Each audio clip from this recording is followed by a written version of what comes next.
Welcome to marriage பரிகாரம். இன்றைக்கி நம்ம எதை பற்றி பார்க்க போகிறோம்னா, எல்லாருமே தர்ப்பணம் வந்து கோயிலில் பண்ணுவாங்க. வீட்டில் பார்த்திங்கன்னா வருஷ திதி இல்லைன்னா கோயிலில் கூட வருஷ திதி பண்ணலாம். அப்படி பண்ணுறவங்க வந்து ஒரு சில பேர் வந்து ஐயர் வந்து என்ன சொல்லுவாங்க, எல்லோரும் பார்த்திங்கன்னா விகுதியை பூசிக்கோங்க அப்படின்ற மாதிரி சொன்னோன்னா எல்லாருமே விகுதியை பூசிக்குவாங்க, பட்டை அடிச்சுக்குவாங்க, உடம்புலையும் பட்டை அடிச்சுக்குவாங்க.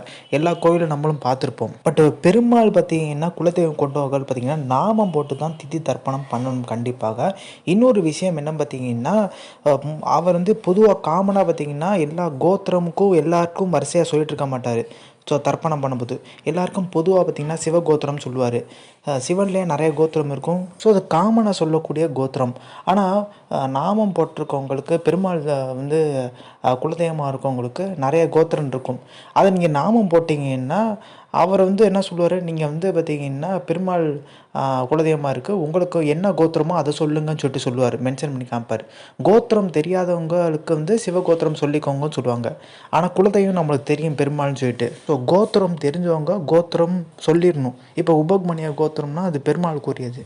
ஸோ அப்படி கோத்திரங்கள் தெரிஞ்சவங்க அந்த கோத்திரத்தை மென்ஷன் பண்ணிட்டு, குலதெய்வம் வந்து பெருமாளாக இருந்தால் கண்டிப்பாக நாமம் போட்டு தான் பார்த்திங்கன்னா தர்ப்பணம் திதி கொடுக்கணும். அப்படி தான் பார்த்திங்கன்னா சாஸ்திரம் சொல்லுது.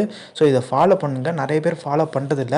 எல்லோரும் பட்டை போடுன்னு சொன்னோன்னா பார்த்திங்கன்னா பெருமாள் குலதெய்வம் கொண்டவங்க கூட பார்த்திங்கன்னா பட்டையாக தான் போடுறாங்க. பட்டை போடுறது தப்பு கிடையாது, பட்டையும் போட்டுக்கலாம். ஸோ நல்லா தெரிஞ்சவங்க பார்த்திங்கன்னா குலதெய்வம் வந்து பெருமாள் அப்படின்னுச்சுன்னா கண்டிப்பாக நீங்கள் நாமம் போட்டு பண்ணுங்கள். ஸோ இந்த தர்ப்பணத்துக்கும் நம்ம நாமம் போடுறதுக்கும் ஏன் சம்மந்தம் இருக்கான்னு கேட்டிங்கன்னா சம்மந்தம் இருக்குது. ஒருத்தர் இறக்குறாங்கன்னா அந்த இறந்த அவங்களுக்கு பார்த்திங்கன்னா சில பேர் பட்டை போடுவாங்க, சில பேர் நாமம் போடுவாங்க. ஸோ அதுலேருந்து தொடங்குது. ஸோ நம்ம கோவிந்தோன்னு ஒன்று கொண்டாடுவோம் பார்த்திங்களா, அதெல்லாம் பார்த்திங்கன்னா பெருமாள் வந்து குலதெய்வம் கொண்டவங்க கோவிந்தர்லாம் கொண்டாடுவாங்க. ஸோ அதுக்கும் பார்த்திங்கன்னா ஒரு அர்த்தம் இருக்குது நாமம் போடுறதுக்கு.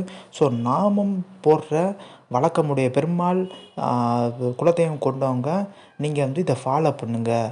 ஸோ இந்த இன்ஃபர்மேஷன் பிடிச்சா like, share, subscribe. Thanks for வாட்சிங் திஸ் வீடியோ.